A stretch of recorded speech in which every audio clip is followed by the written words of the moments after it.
শখ করে না এই ডাব্বাগুলো কিনেছিলাম আমি। লাইটে একটু প্রবলেম হচ্ছে মনে হচ্ছে। এই ডাব্বাগুলো কিনেছিলাম আমি কলকাতা থেকে। দুটো এমন ডাব্বা কিনেছিলাম 299, মানে 300-এ। এটার মধ্যে তো এখন কুকিজ রাখলাম, এটা একটা সাইডে রাখি। আর এটা আমি কিনেছি মিশো থেকে। এটার মধ্যে আপাতত ডিম রাখছি। তো এরকম আমার কাছে আর একটা জার আছে, এই যে। তো এটার মধ্যে এখন আমি একটু ভুজিয়া রাখবো। আমার এই জারগুলো বেশ ভালো লাগে। তবে আমার কাছে যেহেতু সুন্দর ডাইনিং টেবিল নেই, তাই আপাতত আমি এটার ওপরেই রাখছি। পরে কখনো ডাইনিং টেবিল যখন কিনবো তখন আমি সুন্দর করে সাজিয়ে রাখবো।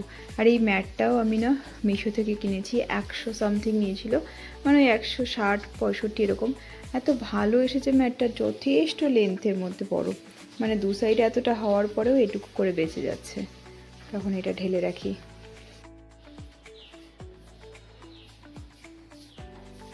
ফুচকা আনছিস? কত আনলি? অনেকটা দিয়েছে। ভালো ওই দাদাটা নাকি এই বুড়াটা? ভালো বানায় না? এও ভালো বানায়। ফুচকা খাবি না ভাত খাবি আগে? ভাত খাবি? চল তাহলে রাখি। ঢেলে রাখ, নরম হয়ে যাবে না? ঠিক আছে। এই যে আলু ভাজা, এই যে ভেজ ডাল, আর এটার মধ্যে পাঁপড় ভাজা রাখলাম। পরে দেরি হয়ে যাবে তো এই জন্য। আর একটুখানি বেগুন ভাজা আছে, এই যে পুচুমা খাবে।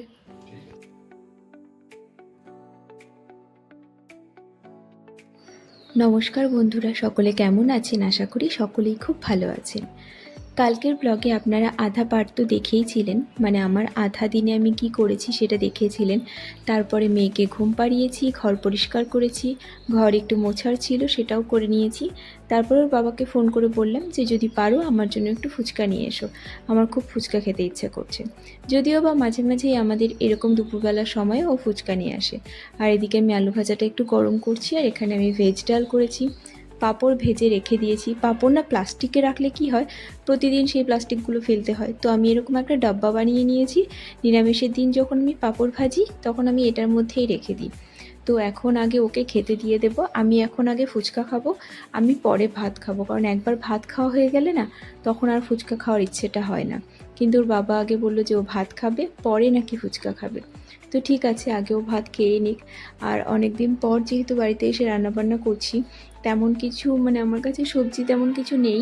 মা কিছু জিনিস দিয়ে দিয়েছিল, কিন্তু আজকে আর তেমন করার ইচ্ছেও হচ্ছিল না। তাই ভাবলাম যে হালকা কিছু করি, কালকে থেকে না হয় ভালো কিছু রান্না করব। আর এমনিতেও আজকে এত বেশি টায়ার্ড হয়ে আছি, আমি এখনও পর্যন্ত স্নান করে উঠতে পারিনি। তো সেই জন্যই ভাবলাম যে একবারে সমস্ত কাজ শেষ করি, তারপরে গিয়ে স্নানটা করব। কারণ এই বাসন টাসন মেজে স্নান করে এসে এই সমস্ত কাজ না করতে ইচ্ছা হয় না। যাই হোক, এখন আগে ফুচকাটা খাই। আর এই ফুচকাটা হচ্ছে আমাদের পাশে একটা কাকু বানায়, মানে আমাদের গলির মধ্যেই, খুব ভালো বানায়, তো ওনার কাছ থেকেই এনেছে। আর উনি হচ্ছে না এখন, মানে আগে অনেক দোকানে যেমন 10 টাকা 4টে করে ফুচকা দেয়, এই কাকুটা আমাদেরকে 5টা করে দেয়, সঙ্গে একটা করে মিষ্টি দেয়, মানে 6টা করে দেয়। তো এই জন্যই আমরা সবসময় এই কাকুর থেকেই আনি, বেশ ভালো বানায়। আর আমার অবস্থাটা একটু শোচনীয় মনেই হচ্ছে। তো যাই হোক, এখন আগে ফুচকাটাকে ফটাফট শেষ করি, তারপরে ভাত খেতে বসবো।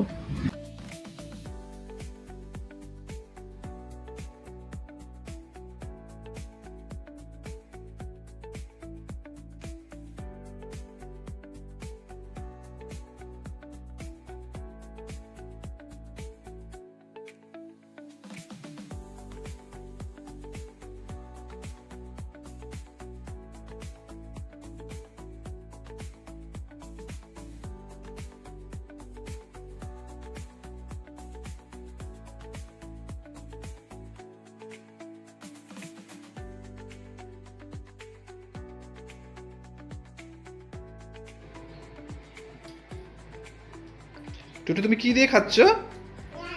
ডাল আর পাঁপড় ভাজা ভাত। খাও, পাপড় খাও, পাপড় খাও। একবার নাও, একবার নিয়ে একবার পাঁপড়, একবার নাও, একবার নাও। Good girl. এবার পাঁপড় খাও না, পাঁপড় খাও একটু। অল্প পাঁপড় খাও। আচ্ছা ভাত খেতে হবে না, পাঁপড় খাও। একবার পাঁপড় খাও মা। এক খাবে?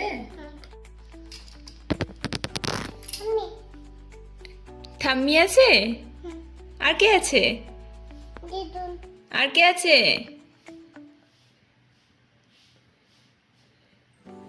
নিজে ভিডিও দেখলো একটু চুপ হয়ে যায়। এখানে আমরা ওর ভিডিও দেখছি, অন্নপ্রাশনের ব্লগ।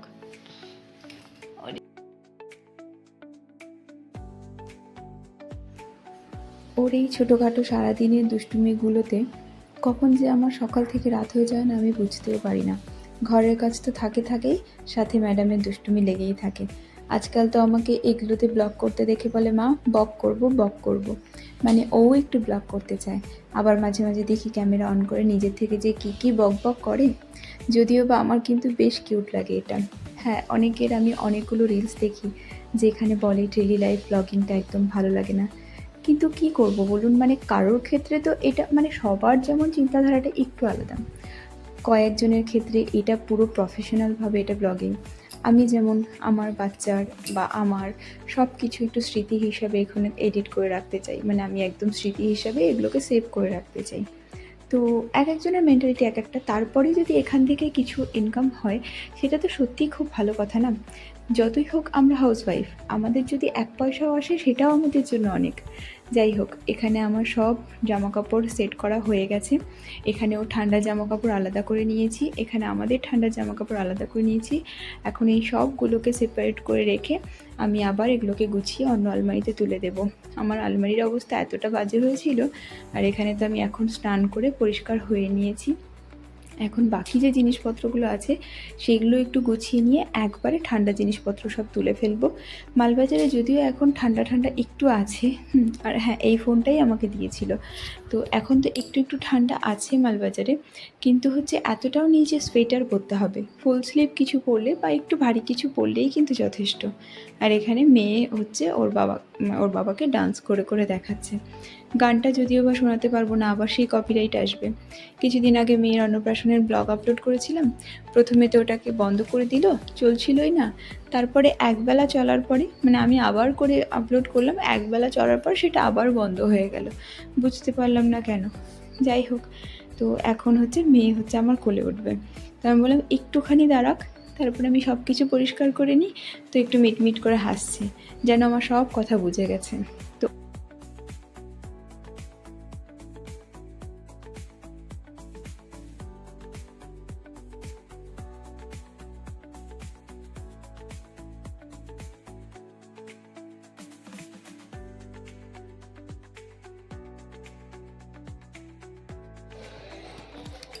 ঘর আমার গোছানো হয়ে গেছে চারিদিকে, আর কালকে হচ্ছে ব্ল্যাঙ্কেটটা তুলে দেব। এদিকে সব কিছু সর্টেড, খালি এই মানে ট্রলিটার মধ্যে যত জামা কাপড় আছে সেগুলো একটু আমাকে ধুয়ে তুলতে হবে। বাকি কিছু জিনিস ধোয়া আছে, কিছু জিনিস ধুতে হবে। বাকি চারিদিক হয়ে গেছে পরিষ্কার। আর এই যে ওর বাবাকেও একদম নাজেহাল করে দিচ্ছে, একবার ডান্স করো, একবার গান করো। এখন ওকে খাইয়ে দিয়ে তারপর আমরা শুয়ে পড়বো। আমার আলমারির অবস্থা তো তোমরা দেখেই নিলে, খুব বাজে রকম অবস্থা হয়ে গেছে। ওই আলমারিটা না, যখন আমি শিলিগুড়িতে চাকরি করছিলাম তখন আমার জামা কাপড় রাখার জন্য কেনা হয়েছিল। তখন বেশি ইনভেস্টমেন্ট আমরা ওটাতে করতে চাইনি, কারণ আমরা ভেবেছিলাম যে ওটা হয়তো আনতে পারবো না, সেই কারণে আমরা ওটা একটা কম দামে কিনেছিলাম। ওটা হয়তো 4,500 মতো নিয়েছিল। তো এতদিন ভালোই ছিল, মোটামুটি এটা 3 বছর হয়ে গেল। এখন না একটু কাঠগুলো ঢিলে হয়ে গেছে। কাঠ তো না, ওটা প্লাইউড থাকে, তো ওটা ঢিলে হয়ে গেছে। তো এটার মধ্যে এখন নর্মাল যেগুলো আমার ডেলি ওয়্যার থাকে না, তো সেটাই মেয়ের, আমার, ওর বাবার এই জিনিসপত্রগুলোই রাখি। কিছুদিনের মধ্যে এটা যখন ভেঙে যাবে তখন এটাকে একদম ফেলে দিয়ে তখন সুন্দর করে আর একটা ওয়ার্ড্রপ বানিয়ে নেব। আর এখন তো দেখলেই যে সব কিছু হয়ে গেছে আমার গোছানো। আর তারপরে আমার বিছানা করাও হয়ে গেছে। বিছানা করার পরে তারপরে আমি এই যে এখানে এখন খাওয়ার দাওয়ারগুলো গরম করছি। মেয়েকে খাইয়ে দেবো, ততক্ষণ ওর বাবাকেও খাইয়ে দেবো।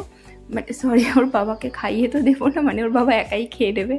ওর বাবার খাওয়া হয়ে গেলে ততক্ষণে মেয়েরও খাওয়া হয়ে যাবে, তারপরে আমি আস্তে ধীরে বসে খাবো। বেশিরভাগ দিন রাত্রে এটাই করি, যে ওর বাবাকে খেতে দিয়ে মেয়েকে খাইয়ে দিই, তাহলে পরে ওর বাবা মেয়েকে রেখে দেয়, তারপরে আমি একটু ধীরে সুস্থে খাই। ধীরে সুস্থে খাওয়া যদিও বা তেমনভাবে হয় না, নিজের মনের মধ্যে ওটা চলতেই থাকে যে কত তাড়াতাড়ি খাওয়াটাকে শেষ করব আর মেয়েকে নিজের কাছে রাখবো।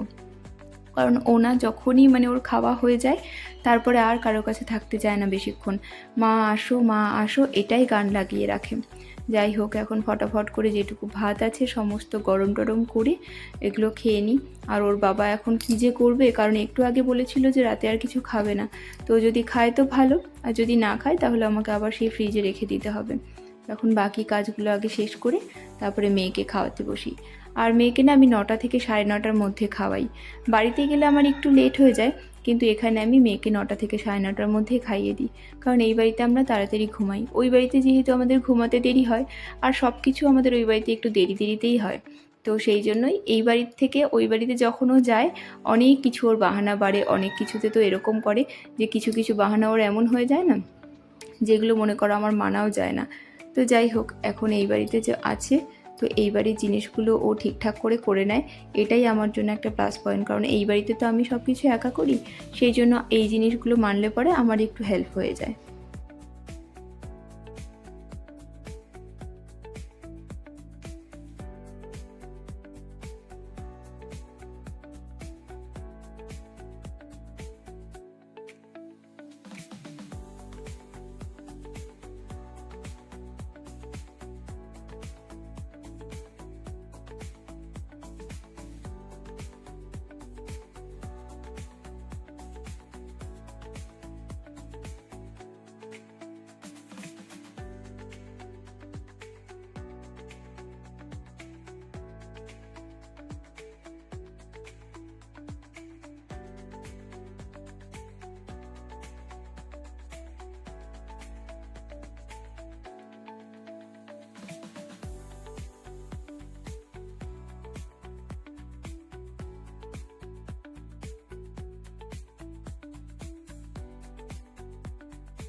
তো ওদের খাওয়া হয়ে গেছে আর এখন ওর বাবা বাসন মেজে দিচ্ছে।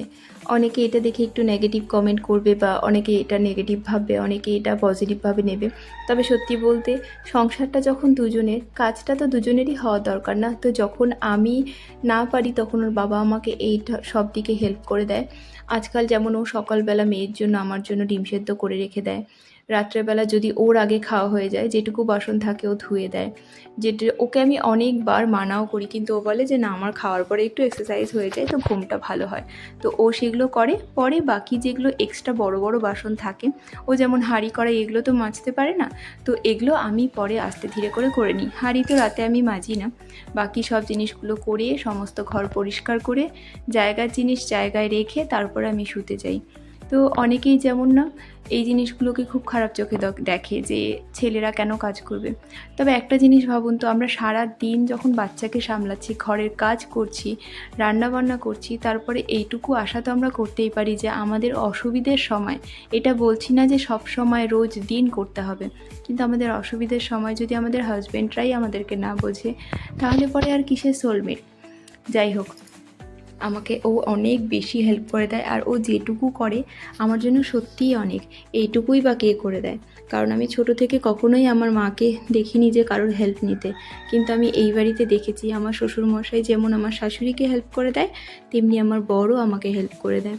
এমনকি আমার ননদের মানে আমার ননাসের যে হাজব্যান্ড আছে উনিও কিন্তু আমার ননাসকে হেল্প করে দেয়। তো এখন কিন্তু ওদের এই ফ্যামিলিতে দেখি না সবাই সবাইকে হেল্প করে। তো এই জিনিসটা আমার সত্যিই খুব ভালো লাগে। শুধু আমি ছেলে মানুষ, আমি বাড়ির কর্তা, আমি এই জিনিসগুলো করতে পারি না, আমার প্রেস্টিজে লাগে, এগুলো সত্যি একদম ননসেন্স কথাবার্তা। এগুলো যারা করে না তারাই হয়তো এই সমস্ত কথাবার্তা বলে। যদি কেউ কখনো বউকে খাইয়ে দিচ্ছে বা বউয়ের একটা থালা ধুয়ে দিচ্ছে, এতে সত্যিই মান সম্মান ক্ষয় হয় না, এতে বরঞ্চ বউয়ের চোখে মান সম্মান ভালোবাসা দুটোই বাড়ে। তো যাই হোক, এখন আমি ফটাফট করে আমার বাকি সমস্ত কাজ সেরে তারপরে যাই মেয়ের কাছে। আর আজকের মতো ভিডিওটাকে এখানেই শেষ করছি। সকলে ভালো থাকবেন, সুস্থ থাকবেন, আর আমার চ্যানেলকে ভালো লাগলে লাইক, কমেন্ট, শেয়ার আর সাবস্ক্রাইব করতে ভুলবেন না। Thank you for watching, love you all.